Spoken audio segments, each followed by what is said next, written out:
Hoy vamos a estar en nuestra lección número 2 titulada Señales de la Divinidad.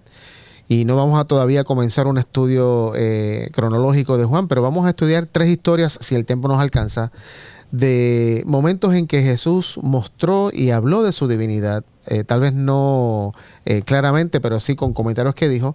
Y vamos entonces a estar analizando estas 3 historias que son cuando Jesús multiplicó los panes y los peces, el sanamiento de un hombre ciego de nacimiento y la resurrección de Lázaro. Así que vamos a estar analizando estas 3 historias hoy en Estudiemos Juntos.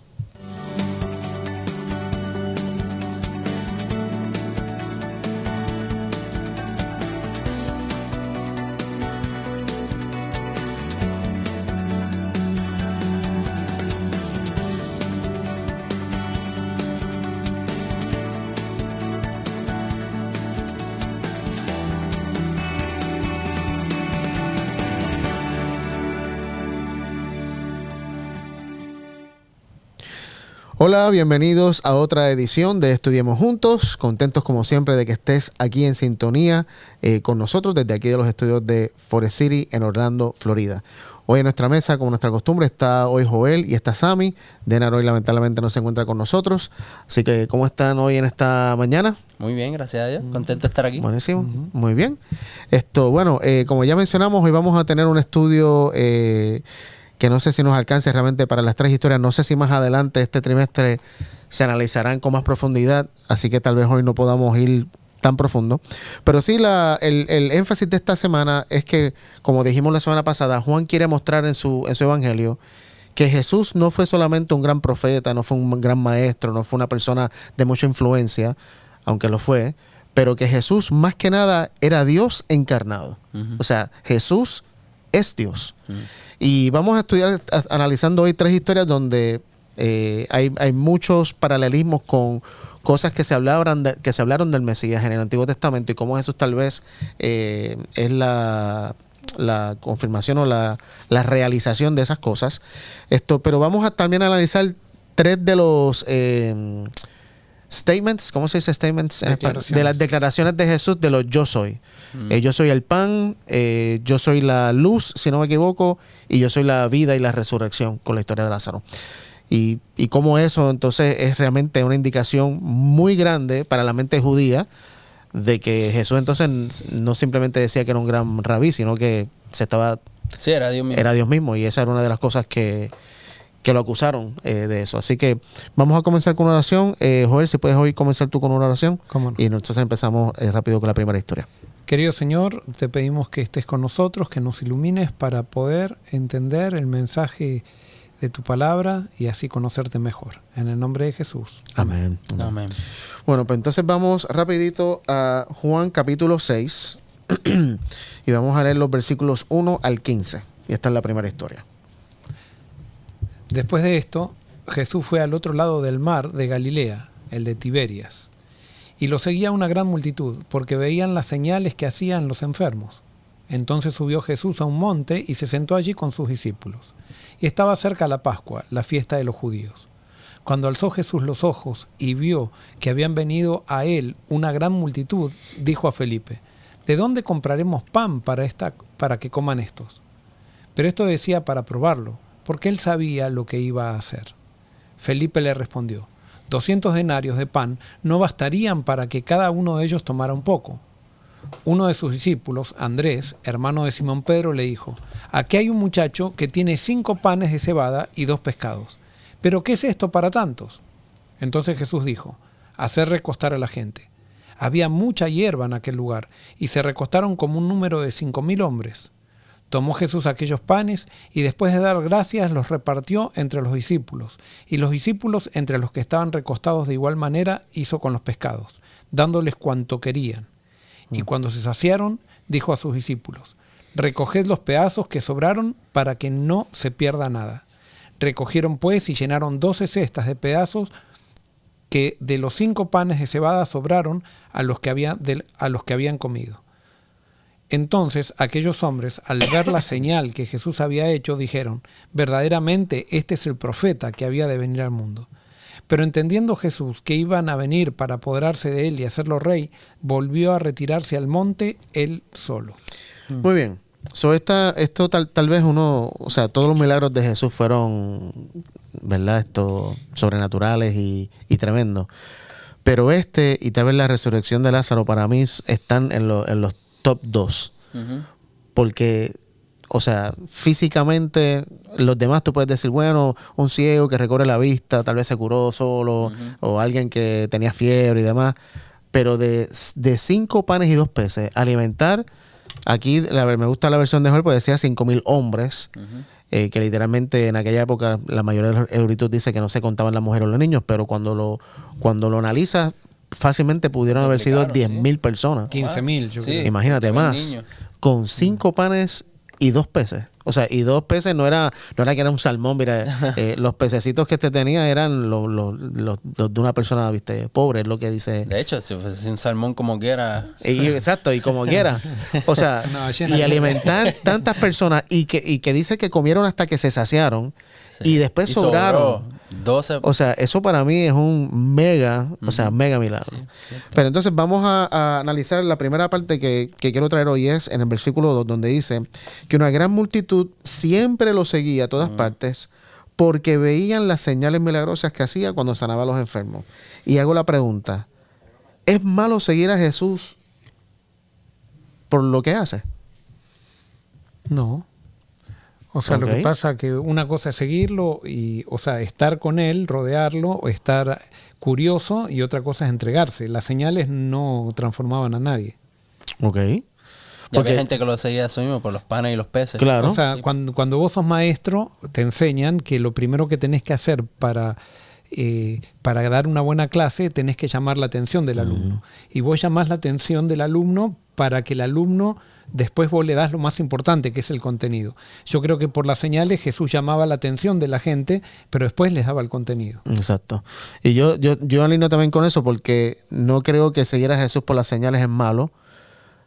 Lo único que siento es que si eso es lo único, y me quedo con eso, entonces nunca voy a dar ese siguiente paso que tú dices. Sí. ¿Viste? No. Y que de paso, dentro de esta multitud, me parece que habían de los dos grupos. Había gente que lo seguía solo por el milagro, y ya cuando Jesús no hacía milagro, pues ya no te creo. Bueno, al otro día de ese milagro uh-huh. pasa el cisma más grande que tiene Jesús en su ministerio, que viene mucha gente siguiéndola a toda esta gente, uh-huh. y entonces Jesús se da vuelta y le dice, yo sé por qué me siguen, porque le llené el estómago. Sí. Y entonces dice, ustedes me están siguiendo por conveniencia, no por lo que ustedes tienen que comer de mí. Y dice que esa palabra a los discípulos, o sea, a los discípulos que lo seguían, porque eran discípulos ya, les pareció fuerte, y muchos lo dejaron ahí. Y entonces Jesús le dijo a los discípulos, ustedes también quieren irse, porque si ustedes quieren irse, también son libres de irse. O sea, ahí ves que había muchos discípulos que se quedaron con la señal, pero no pasaron de la señal. Correcto. No llegaron a Cristo. Se quedaron en la señal de Cristo.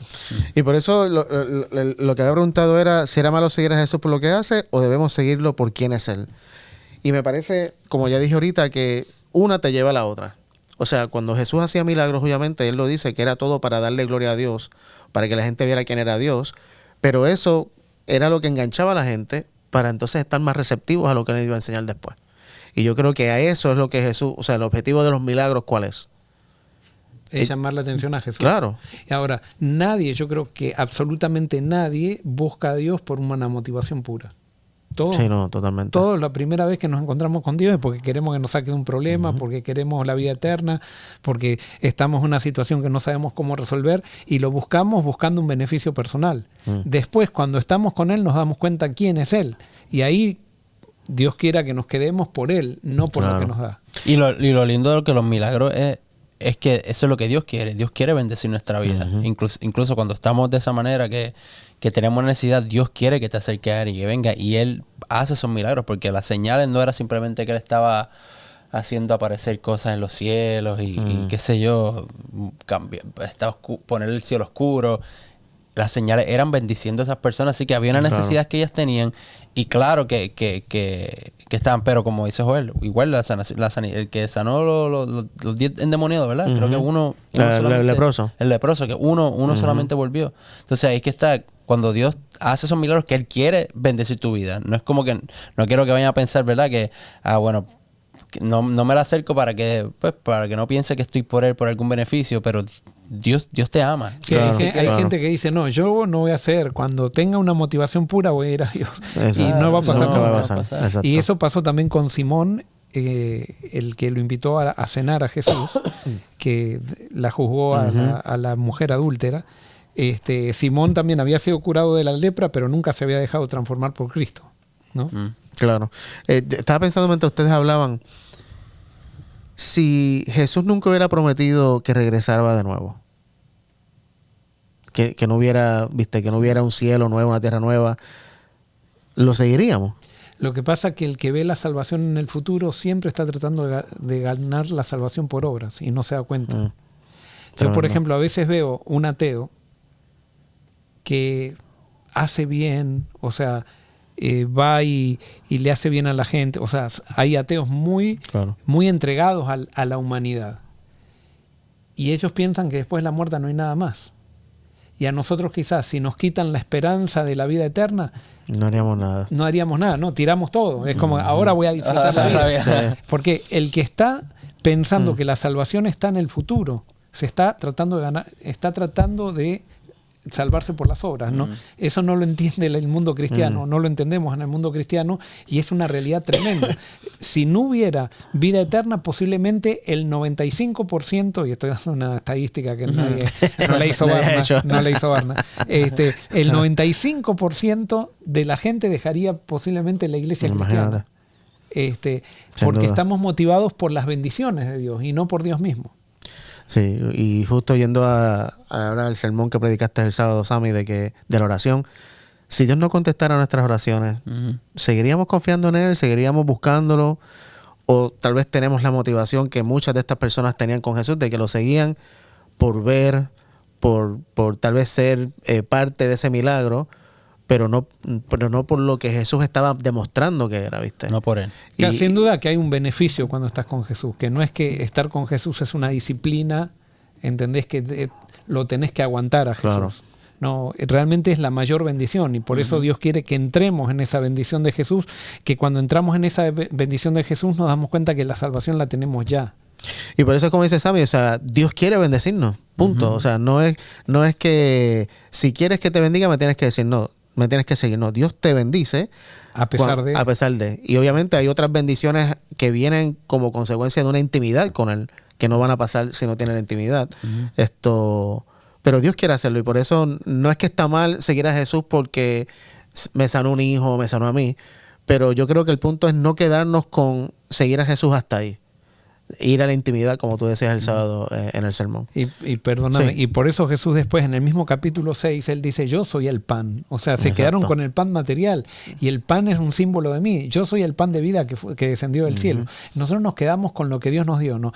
En vez de estudiar a Jesús, estudiamos el santuario. En vez de estudiar a Jesús, estudiamos la ley. En vez de estudiamos a Jesús, queremos comer el pan de la Santa Cena. En vez o sea, hasta que no entendamos que Jesús todo apunta a Jesús y Jesús es el centro de todo y es en Él que nos tenemos que enfocar, estamos cojos en la vida Claro. cristiana. Ayer en la conferencia, uno de los que estaba hablando dijo algo como que todo lo que saque a Jesús de nuestra teología o lo que sea, no me acuerdo exactamente cómo fue que él dijo, es una herejía. Decía, No me acuerdo. dijo una palabra así, dijo que todo lo que no exalte a Jesús es una herejía. Bueno, sin duda, o sea, no sé si decir herejía, pero sin duda tal vez no tiene sentido. Y es el si plan sacas a Jesús. ese es el plan de Satanás, sacar a Jesús del centro. O sea, Claro. lo que Satanás no soporta es que Jesús esté en el centro, porque cuando Jesús está en el centro produce transformación, nos quita el engaño, nos quita todo eso. Pero por eso Satanás quiere que pongamos a la Biblia antes que a Jesús. Quiere que pongamos a la iglesia antes que a Jesús. Quiere que pongamos a los ejemplos de los patriarcas antes que Jesús. Quiere que pongamos a Moisés antes que Jesús. Son todas cosas buenas, son todas bendiciones que Dios nos dio, pero sin Jesús se transforman en una maldición. Correcto. Bueno, y otro punto aquí que escribí, cuando los que creen porque ven milagros, que es lo que Jesús estaba diciendo, y le dice más adelante, que de paso vamos a ir a esa parte, a esa sección después que terminemos esta de cuando Jesús le dice que él es el pan. Sí. Vamos a Juan 20, 24 al 29. Y acá obviamente el contexto es la resurrección, y cuando está Tomás. Juan 20, 24, 29. Dice, pero Tomás, uno de los 12 conocidos como el Dídimo, no estaba con ellos cuando Jesús vino. Entonces los otros discípulos le dijeron, hemos visto al Señor. Y él les dijo, si yo no veo en sus manos la señal de los clavos, ni meto mi dedo en el lugar de los clavos, y mi mano está en su costado, no creeré. 8 días después, sus discípulos estaban otra vez a puerta cerrada, y Tomás estaba con ellos.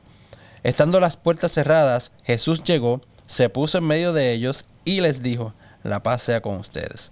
Luego le dijo a Tomás, pon aquí tu dedo, y mira mis manos, y acerca tu mano, y métela en mi costado, y no seas incrédulo, sino creyente.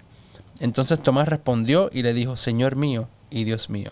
Jesús le dijo, Tomás, has creído porque me has visto. Bienaventurados los que no vieron y creyeron. ¿Por qué me llama mucho esto la atención? Porque Jesús no juzga a Tomás por creer porque vio. Uh-huh. O sea, es como que está bien, qué bueno que ahora crees porque viste. Simplemente realza al que cree sin ver. Uh-huh. Y para mí eso es algo muy profundo, porque por mucho tiempo creí, y todavía a veces me cuesta, que yo tengo que creer aunque no vea. Uh-huh. Y eso es lo que Dios acepta. Pero evidentemente Dios también acepta al que sí, al que cree porque tiene evidencia. Y vuelvo y repito, que lo he dicho aquí muchas veces, yo creo que la fe que Dios nos pide que tengamos en Él no es una fe ciega. Es una fe que tiene evidencia.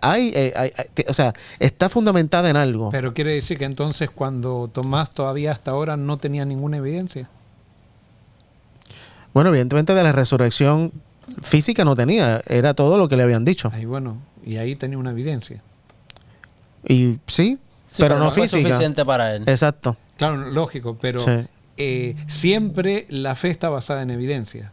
Exacto. No hay nunca que no, o sea, nunca es irracional la fe. Correcto. O sea, siempre la fe es racional. O sea, yo analizo las evidencias porque si no, no tendría, o sea, podría ser engañado. Uh-huh. O sea, porque hay gente que sigue sin evidencias la fe y eso también termina Claro, engañando. lo que pasa es que siento que la evidencia nunca es 100%. No es prueba. Exacto. Sí, no es una No prueba. O sea, siempre en la evidencia tenés lugar a dudar si viene de Dios o si no viene de Dios. Lo que hay que analizar es si hay más evidencia para... Es como cuando se analizan los crímenes, que tú no estás allí, pero buscas la evidencia. ¿Qué es donde más hay evidencia, verdad? Pues cuando uno analiza qué evidencia hay, entonces pues ahí es que uno toma una decisión. Ahora, yo creo, más allá de analizar evidencias racionales, por ejemplo, argumentativas, la evidencia tiene que ver con la experiencia. O sea, esa es la evidencia la que tenemos que creer. O sea, la personal.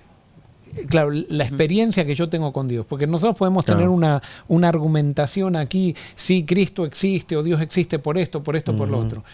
Y sí, me pueden convencer, puede haber más evidencia, puede haber menos evidencia, pero lo que yo tengo que tener es una experiencia con Dios. No es argumentación lo que me va a probar a Dios. Es mi experiencia con Él. Y esa experiencia que tengo con Él no la puedo poner en duda. Claro. Lo que Dios me mostró en algún momento que Él se reveló en mi vida, no lo puedo poner en duda. Y yo iría aún más allá. O sea, si tú me cuentas algo que te pasó a ti, ¿cómo yo puedo dudar de eso si tú lo viviste? Bueno, por eso ese argumento no tiene... Cuando vos estás... ¿Entiendes? Es como que... Sí, no puedo decir, no, tú no lo viviste, pero sí, tú lo viviste, no puedo negarlo. Eso es tremendo. Y algo que quería comentar ahorita en cuanto a Tomás, yo creo que Dios, obviamente, Dios mira el corazón. Entonces, yo creo que él está viendo la sinceridad que había en Tomás. Entonces, hay gente que realmente es dura, no importa por más evidencia que tenga, por más que Dios le haga cosas, simplemente no van a creer. O quizás han visto y es simplemente rebeldía. Pero yo creo que si en tu corazón hay una actitud de que quieres creer y quieres avanzar, igual puede ser un religioso, puede ser una persona que crea. Entonces, por más que Jesús se te revele, ya tu corazón está... Que justamente... que tú no quieres con ¿Quién esto. tuvo... Perdona. Sí. No, dale. ¿Quién tuvo la misma experiencia de Tomás, por ejemplo? Muchos, ¿no? Pero especialmente Saulo.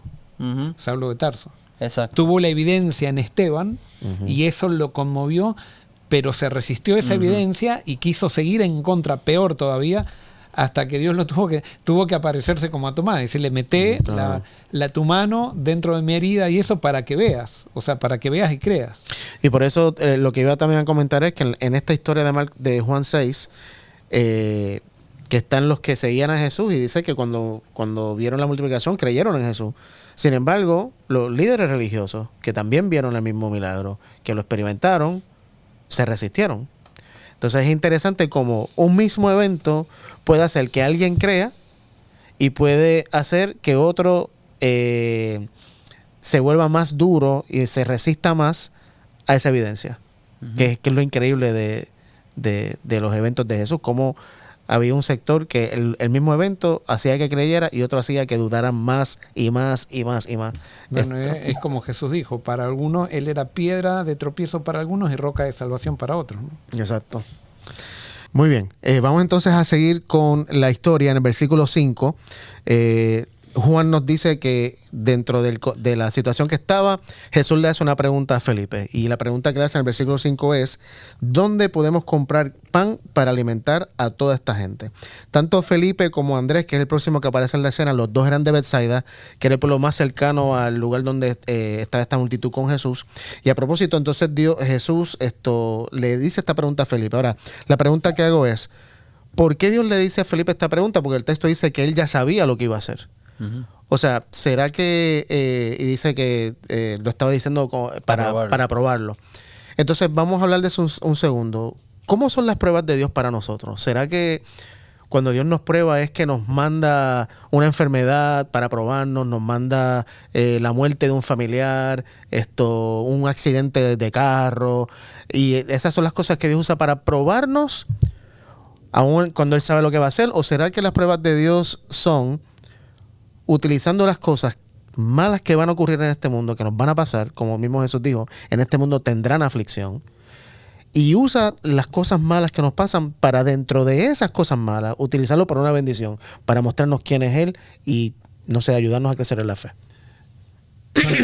Yo creo, por ejemplo, acá que lo que Jesús está queriendo probarlo a Felipe es para mostrarle lo que va a pasar es algo imposible. O sea, claro, cuando le pregunta, anda a comprar esto, conseguirle pan, no, ni 200 denarios o sea, en otras palabras, Felipe dice, esto es imposible. Exacto. Es imposible. Entonces eso realza lo que Dios puede hacer y cómo Dios de lo imposible hace algo posible. O sea que la prueba para mí no es tanto que Dios lo estaba haciendo para manipularlo, hacerle algún tipo de daño, sino es para que él llegue a reconocer quién Dios es realmente. O sea, la prueba de Dios es para que entonces él caiga en cuenta de la majestuosidad de Jesús. Y es interesante que es eso, porque, por ejemplo, cuando un maestro da un examen o una prueba, el maestro lo da para saber cuánto el estudiante sabe, cuánto conocimiento del que el maestro dio, el estudiante sabe. Pero cuando Dios da una prueba, no es para él saber cuánto nosotros tenemos o cuánta fe tenemos. Y de paso, un concepto que aprendí muchos años atrás es que cuando Dios nos da una prueba, a diferencia de maestros en la tierra, Dios siempre nos da pruebas que nosotros podemos pasar. Uh-huh. O sea, nunca te va a dar una prueba. Si Él sabe que tú vas a fracasar, nunca te la va a dar. Él siempre te da algo para que tú lo pases. Pero entonces el otro punto era, la prueba que Dios nos da es para nosotros saber, para nosotros darnos cuenta de dónde estamos parados. Uh-huh. Cuando tú analizas la Biblia, por ejemplo, cuando Abraham pasó por diferentes pruebas, especialmente la última, cuando tuvo que Dios le dijo que sacrificara a Isaac, no era para Dios saber, aunque lamentablemente, y digo lamentablemente porque está escrito así, y a veces cogemos la Biblia demasiado literal en las palabras que usa, pero cuando dice Dios hizo a prueba a Abraham para saber qué sé yo, no es Dios, es para que Abraham supiera dónde él estaba parado. Y qué bueno es que es Dios que de vez en cuando y siempre así, en algunos momentos de la vida, usa esas experiencias para ponernos a prueba, para nosotros saber dónde estamos parados, porque qué malo sería que yo pensando que estoy haciendo algo bueno y nadie nunca me diga que estoy haciendo tal vez algo malo. No sé si me hago entender con eso. No, dale. No, lo que iba a decir es que también la prueba es, por ejemplo, en el caso de Abraham, lo que yo veo es que Dios le quería mostrar que era un Dios diferente. Al Dios que quizás estaba en su mente, lo que estaba acostumbrado a ese tiempo, que pedían sacrificios humanos, y lo más probable para él era, pues, es un Dios más. Esto es lo que los dioses piden, así que aquí voy. Y Dios le está diciendo, yo soy un Dios diferente. Yo creo en el caso de Felipe también yo creo que es lo mismo. Es que él les quería mostrar quién él. O sea, dependen de mí, no de tu fuerza. La prueba tiene como objetivo que conozcamos más profundamente a Dios en una faceta que naturalmente no lo conocíamos. Y para mí es creer. Y o sea, en el Evangelio de Juan, se recuerdan que lo mencionó la semana pasada, creer. Dios hizo esto para que ellos creyeran en quién era Él. Y en la divinidad, específicamente, yendo a lo que la lección de esta semana estaba hablando, que Él no era otro gran hacedor de milagros, que Él era Dios mismo. Entonces, por eso le hace esa pregunta a Felipe. Entonces luego llega Andrés, que a mí y esto obviamente es una asunción que voy a decir, pero Andrés llega con un muchacho que lo encuentra y le dice, mira, yo encontré un muchacho que tiene 5 panes y 2 peces. Escuché un comentarista que dijo que tal vez no fue Andrés que encontró el muchacho, sino que este muchachito fue donde Andrés le dijo, mira, yo tengo aquí 5 panes y 2 peces, porque tal vez estaban buscando comida. Ahora, a mí me dio la impresión que cuando Andrés viene con este encuentro, encontré un muchacho que tiene 5 panes y 2 peces. Para mí, dentro de eso, aunque después dice, ¿cómo es que él dice después? Pero exacto. ¿qué es esto para tanto? ¿Qué está esto para tanto? Pero aún así, el hecho de que él trajo a este muchacho, para mí indica que Andrés tenía algún tipo de creencia en que Dios con eso podía hacer algo. No sé si me hago entender. Bueno, lo que pasa no creo que era duda. Claro, Andrés lo que estaba haciendo es cumpliendo. Jesús dijo ¿qué había dicho Jesús? Él hizo la pregunta, ¿dónde compramos pan? No. Jesús simplemente dijo ¿dónde podemos comprar para alimentar toda esta gente? Y entonces Felipe habla y luego simplemente acorta y entonces aparece Andrés, que dice, aquí hay un muchachito que tiene 5 panes de cebada y 2 pescados, pero ¿de qué sirven ante esta enorme multitud? ¿Esta es la misma que cuando él le dice, ustedes deben de comer? Sí, es la misma historia. Creo que de paso, es esta historia y la resurrección son las únicas 2 historias que están repetidas en los 4 evangelios. Ok. Son únicas. Aquí falta esa parte, ¿verdad? Cuando él le dice, ustedes son los que lo alimenten. ¿Te iba a decir algo? No, algo iba a decir. O sea, que yo estoy de acuerdo con vos, que Andrés era como que simplemente Jesús dijo, ¿de dónde compraremos? Como dando una orden, o sea, vamos hay que alimentar a esta gente. Y bueno, acá está, tenemos esto, pero se lo llevó a Jesús. Exacto. Y eso muestra, era lo mismo que María. O sea, María nunca había visto que Jesús haga un milagro, pero cuando faltó el vino, llevó el problema a Jesús. Y qué bueno que usaste ese ejemplo, porque justamente Andrés fue uno de los que estuvo en la boda con Jesús y tal vez no vio, pero se enteró de que se había cambiado el agua en vino. Él ya sabía, o sea, ya tenía evidencia. Y para mí, este acto de fe y las palabras de Andrés al final, donde dice, pero ¿de qué sirven ante esta enorme multitud? Para mí no son palabras de falta de fe, aunque tal vez lo son, capaz que estoy mal.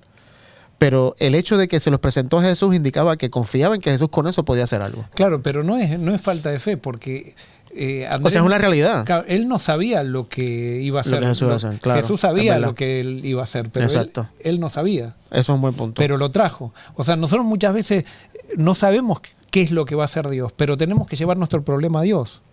Yo justamente estoy en un problema ahora que no sé cuál es la salida. Me siento como los israelitas que están frente al Mar Rojo, los egipcios que vienen por detrás y montañas por los 2 lados. Y tengo que llevar mi problema a Dios, no me queda otra. O sea, no me queda otra. Y voy a decir, el problema es una mudanza, que me estoy mudando y se me están cerrando los tiempos y eso, y no me calzan los tiempos. Y a veces no sabemos lo que Dios va a hacer. Y quizás nunca lo sabemos. Pero Dios va a hacer algo. Y ahí es que viene el aumenta mi incredulidad, o aumenta mi fe. Claro. O sea, nosotros, aumenta mi fe. Creo, ¿verdad? Pero ayúdame, porque está difícil. Bueno, y no, o sea, yo tenía acá otra cosa, porque pensaba por un momento que esa frase de Andrés involucraba como que, bueno, no sé, es como que muchas veces experimentamos un milagro de Jesús en nuestra vida.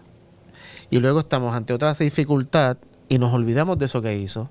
Y lo que parece ahora tal vez es más difícil que lo anterior. Y creemos, no, es que esto es muy ridículo para que Dios lo haga. Bueno, lo que estabas contando, el Mar Rojo. Acaban de salir de una forma milagrosa y ahora están estancados y se lo olvidó literalmente. Es que parece que cada prueba se transforma en un mundo nuevo para nosotros. Y somos... un amigo mío decía que somos como las moscas, ¿viste? Cuando vos espantas unas moscas, parece que la mosca se olvida y vuelve. Y nosotros, por eso necesitamos los sábados, por eso necesitamos hacer altos, por eso necesitamos tanto estar en la presencia de Dios, porque nos tendemos a olvidar muy rápido de todo lo que Dios hace.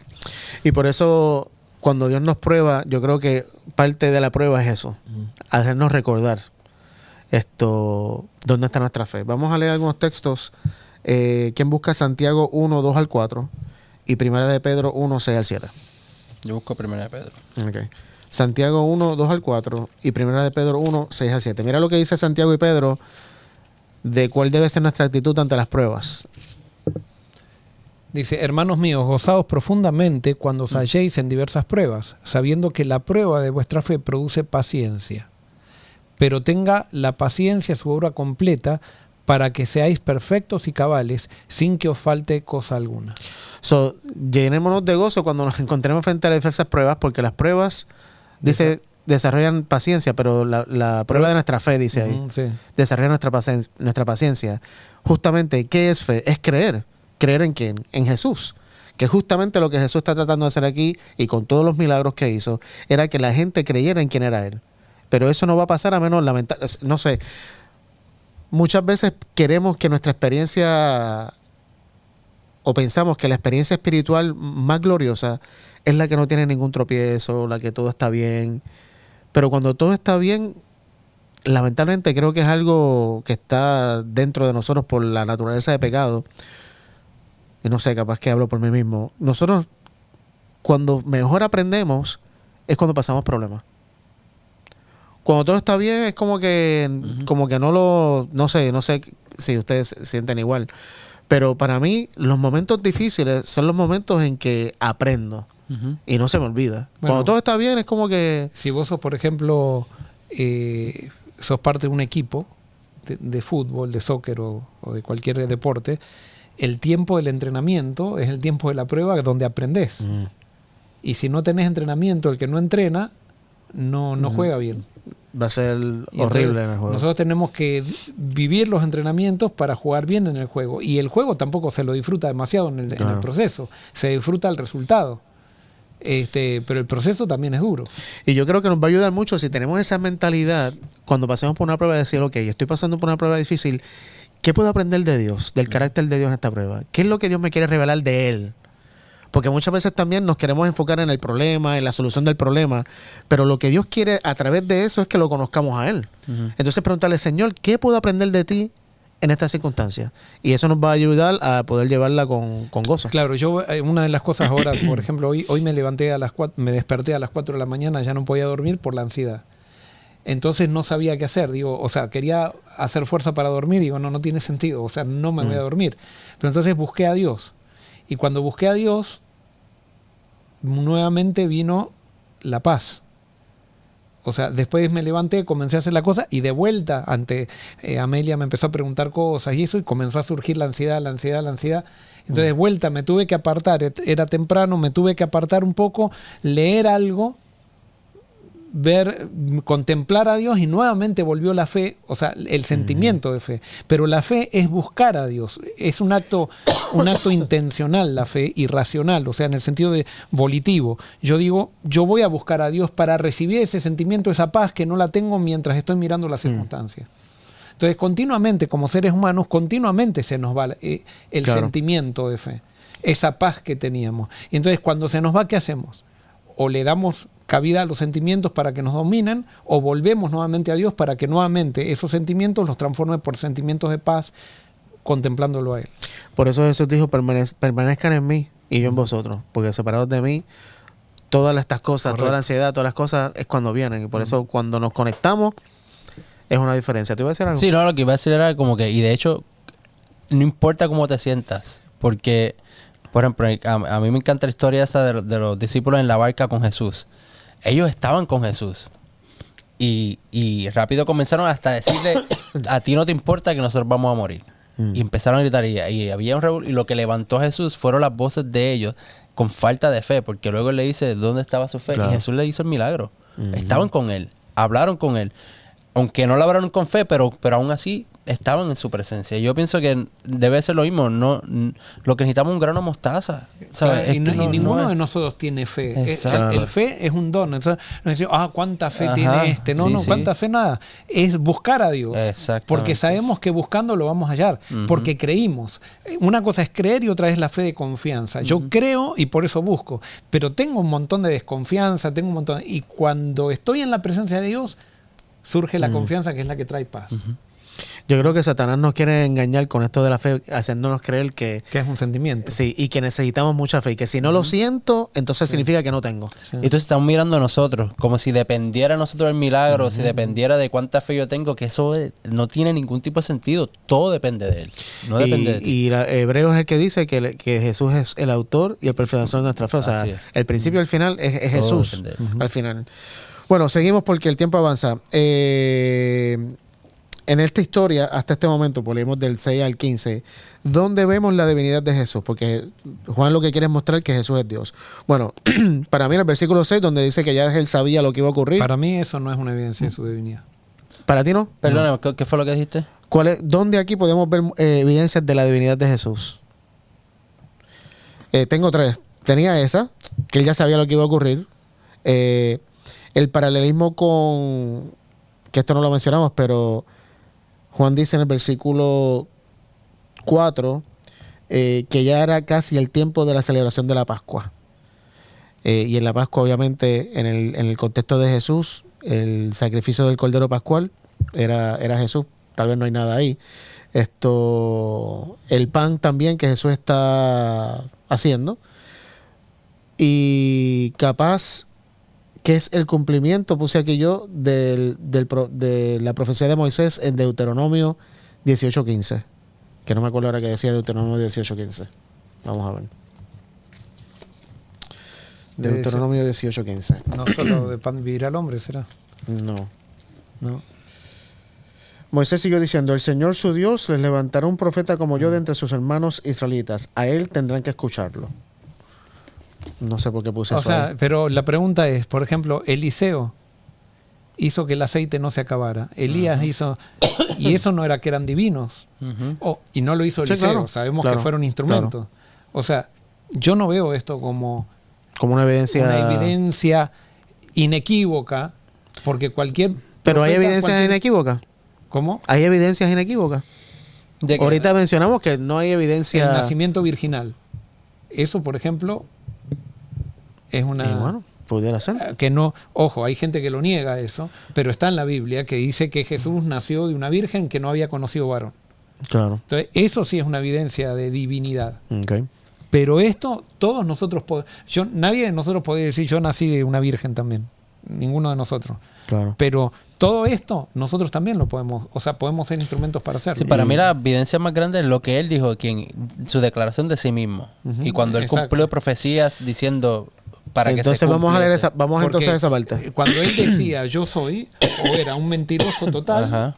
o era Dios en la carne. Sí, porque Claro. cualquiera puede contar algo de cualquier persona, pero si lo que tú dices de ti mismo, eso tiene más valor de lo que cualquier persona pueda decir de ti. So, vamos a leer ahora los versículos 26 al 36, porque creo que entonces aquí es con donde más Jesús realmente... Y de paso, esto es algo que vemos en el libro de Juan. Juan cuenta una historia, pero no se queda en la historia como los otros evangelios. Él como que expande lo que ocurrió después de la historia y Jesús como que queriendo enseñar una lección del milagro, de la señal que había dado. Y entonces aquí, en el contexto recordando, los que están viendo esto son judíos.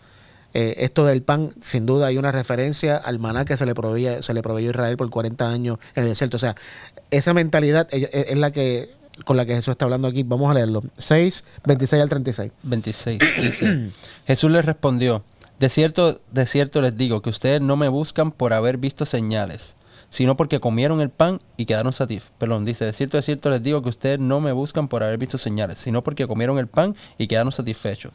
Trabajen, pero no por la comida que perece, sino por la comida que permanece para vida eterna, la cual el Hijo del Hombre les dará, porque a éste señaló Dios el Padre.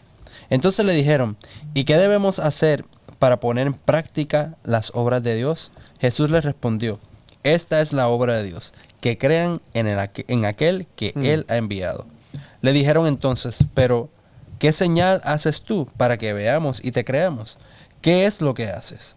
Nuestros padres comieron el maná en el desierto, tal y como está escrito, pan del cielo les dio a comer. Jesús les dijo, de cierto les digo, que no fue Moisés quien les dio el pan del cielo, sino que es mi Padre quien les da el verdadero pan del cielo. Y el pan de Dios es aquel que descendió del cielo y da vida al mundo. Le dijeron, Señor, danos siempre este pan.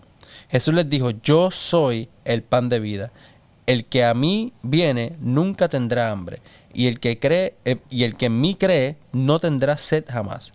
Pero yo les he dicho que, aunque me han visto, no creen. Muy bien.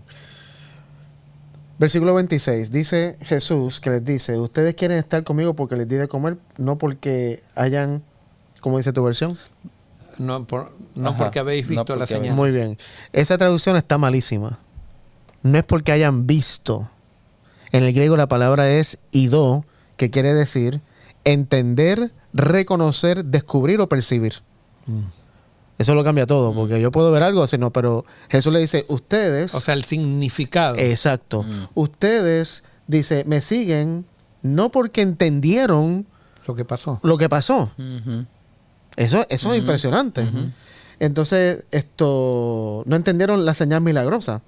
Y entonces Jesús le hace la pregunta, no le hace la pregunta, le dice el versículo 27, no se preocupen tanto por las cosas que se echan a perder, tal como la comida, pongan su energía en buscar la vida eterna que puede darles al Hijo del Hombre. Pues Dios Padre me ha dado su sello de aprobación. Y hacer una interjection, dicen en inglés, ¿cómo se dice en español? Interjection. Voy a meter algo aquí que no está así. Que lo hemos mencionado en otros episodios también, en otro episodio. Viste que hemos hablado de que el sábado supuestamente es el sello de Dios. Y Jesús está diciendo aquí que el Padre puso el sello de aprobación en Jesús. Si es el sábado el sello, entonces el Padre le puso el sello del sábado a Jesús aquí como aprobación. No cuadra. ¿Cuál fue el sello de aprobación? Está en Mateo 3, 16 al 17. El bautismo de Jesús. Vamos a leerlo. Mateo 3, 16 al 17.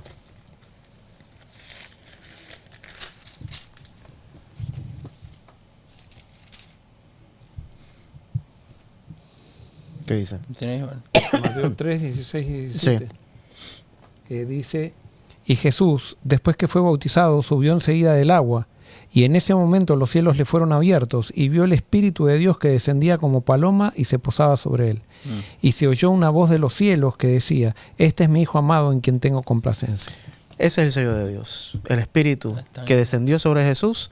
No que Jesús no tenía el Espíritu antes, porque sí, pero evidentemente aquí en el bautismo Jesús fue ungido, o no sé si decir lleno del Espíritu, porque tal vez Jesús siempre fue lleno del Espíritu, pero evidentemente hubo una manifestación especial del Espíritu, y de aquí entonces Jesús comienza su ministerio. Es como una empoderación especial para comenzar su ministerio, y ese es el sello de aprobación para mí.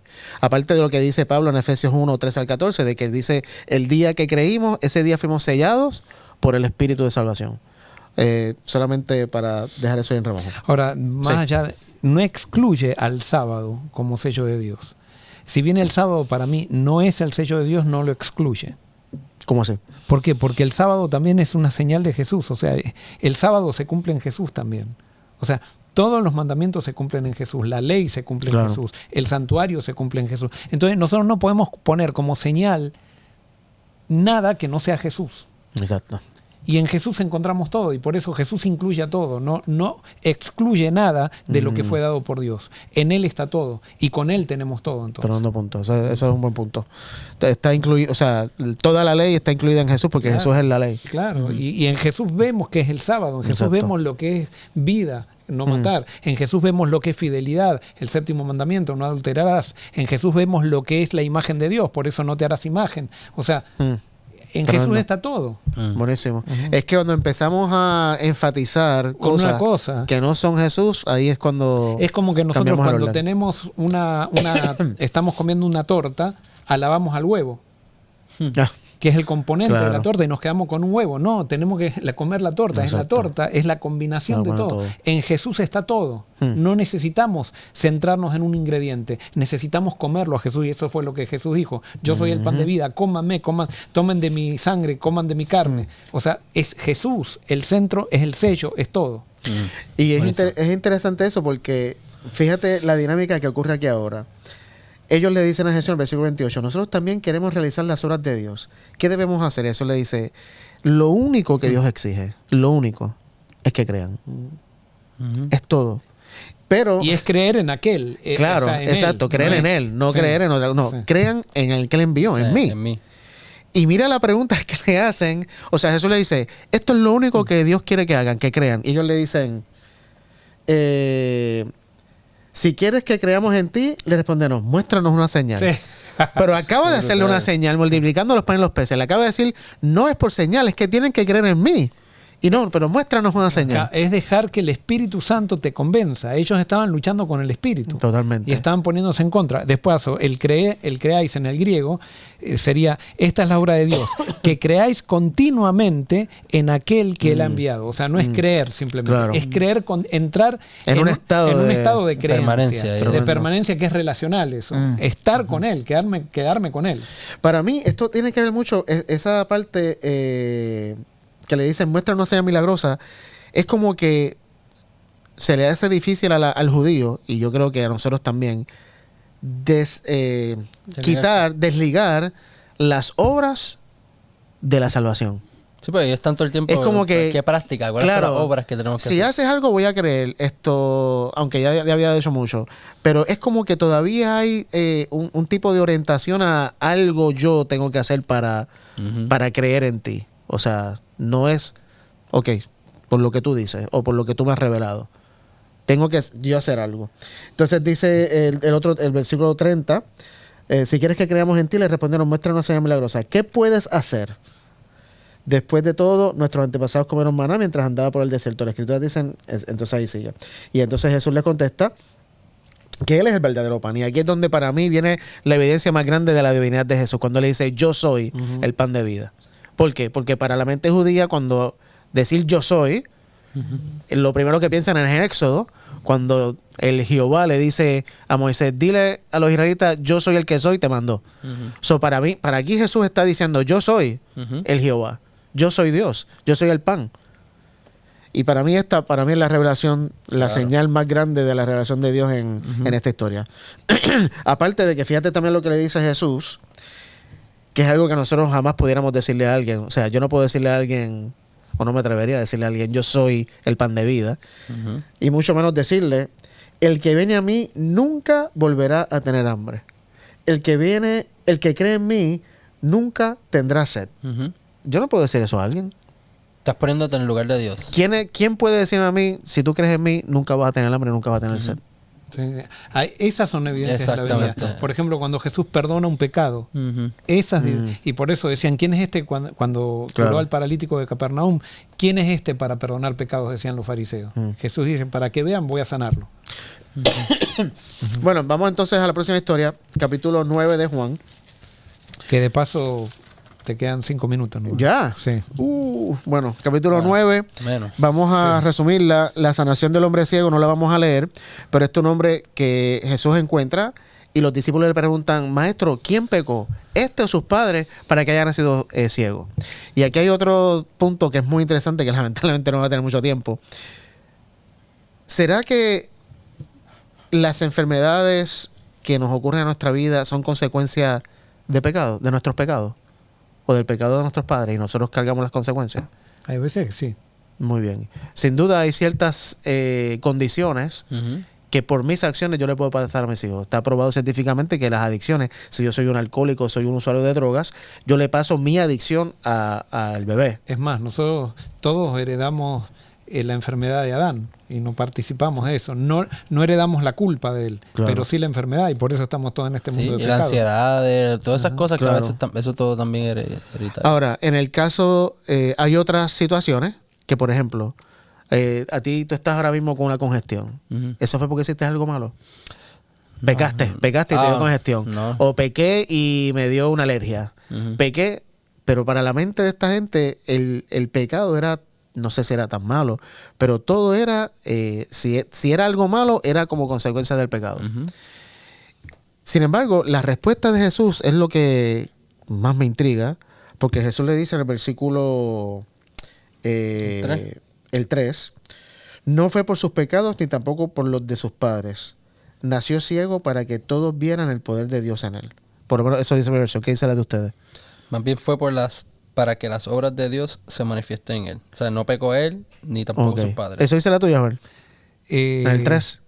Sí, no pecó sino ni sus padres, sino para que las obras de Dios se manifiesten en él. Ok, entonces alguien puede leer eso y decir, entonces Dios hizo que ese bebé naciera ciego simplemente para manifestar la obra de Dios en él. ¿Será así como Dios opera? No, según lo que dicen los eruditos, en el griego está hablando que es como resultado las obras de Dios y no como un propósito. Claro. No es propósito, está enfermo para el propósito, sino que está enfermo y como resultado las obras de Dios se van a manifestar en él. Porque Dios es bueno. Y eso es muy importante que lo entendamos, porque muchas veces pensamos, de paso, una vez cuando trabajaba en Idaho, invité a un pastor a predicar y predicó de este mismo texto. Y yo estaba en ese momento trabajando en Patch con los jóvenes, que eran muchachos que venían con un montón de problemas, abusos que le habían pasado.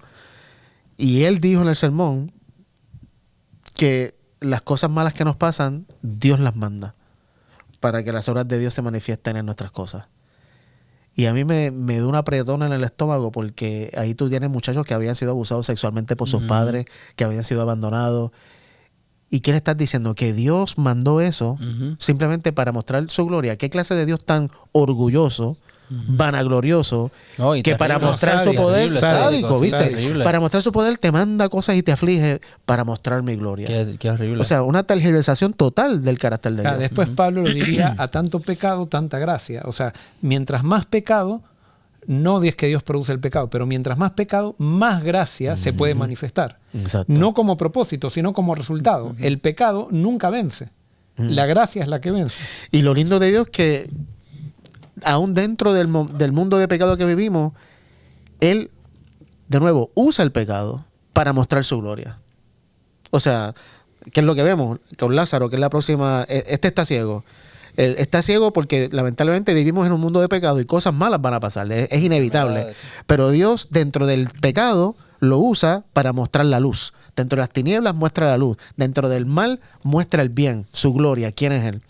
Y eso quería mostrar. Entonces, obviamente, en el versículo 5, donde muestra Jesús su divinidad aquí, cuando le dice, pero mientras estoy aquí en el mundo, yo soy la luz del mundo. Lo interesante es que después Jesús le dice a los discípulos, ustedes también son la luz. Eso nos hace dioses. No, pero como lo tenemos a Él, que Él es la luz, se supone que reflejemos su carácter. Ok, no, claro. Jesús mismo dijo. No, y por eso, o sea, si el Espíritu está dentro de nosotros, no es que somos Dios. Nosotros tenemos, pero Dios Cristo vive en nosotros. Claro. Y nadie tiene, ninguna raza en el universo tiene el privilegio que tenemos nosotros, que tenemos como hermano a Dios. Tremendo. O sea, eso nos eleva a nosotros a un nivel que no jerárquico, pero a un nivel de naturaleza que nadie tiene. Claro, es verdad. Y bueno, entonces... de paso, las evidencias de la divinidad de Jesús nunca está en los milagros que hace, está en lo que Él dice. Y tenemos que entender eso. Exacto. Que ahí está el poder, en lo que Él dice. Es como mencionaba al principio, no nos podemos quedar con lo que hace. Tenemos que ir al otro paso, que es lo que Él quiere llevarnos. Con lo que hace, quiere llevarnos a que lo escuchemos. Que de paso, es una de las estrategias que... No sé si decía estrategia, pero uno de los métodos más efectivos para poder hacer que alguien escuche el mensaje de Cristo es lo que hacía Jesús, ayudando a alguien. No, ¿viste? No con la agenda de te voy a ayudar para que me escuches, pero es que automáticamente cuando yo hago algo por ti, cuando... Es que cuando vos tenés algo, tenés una bendición y es la bendición de Jesús. Entonces vos tenés que hacer algo para entregar algo y es para que te escuchen. Exacto. O sea... no es para ganar a alguien para una iglesia, no es para agarrar a alguien del cuello y decir tenés que aceptar no, es para hacer a alguien feliz. Exacto. Y después la persona, como Jesús, nadie era obligado por Jesús, el que quería aceptaba y el que no quería no aceptaba. Y eso lo vemos, ¿viste? Jesús siempre estaba haciendo los milagros y después era que enseñaba o hacía algo y después hablaba. Pero hacía algo y la gente entonces decía, contra, déjame escuchar qué tiene que decir este tipo. Y ahí entonces les hablaba ahí. Y por eso lo que él dice es más importante que lo que hace. Lamentablemente, creo que ya no tenemos tiempo para más. Obviamente tenemos mucho de que hablar del ciego, que ve claramente de lo que los fariseos, los líderes religiosos quieren matar a Jesús porque le recobró la vista a un ciego en sábado. Que es otro tema, ya lo mencionamos el sábado pasado. Si alguien quiere hacer preguntas sobre eso, para que después en el bonus lo continuemos. Exacto. Ahí está. Si quieren preguntas, pueden hacer esa pregunta que acabamos de hacer nosotros, para comentarla la semana que viene. Y obviamente con Lázaro, simplemente en la historia de Lázaro, cuando Jesús dice, yo soy la resurrección y la vida, nadie que no sea Dios puede declarar eso. Yo soy la vida, yo soy la resurrección.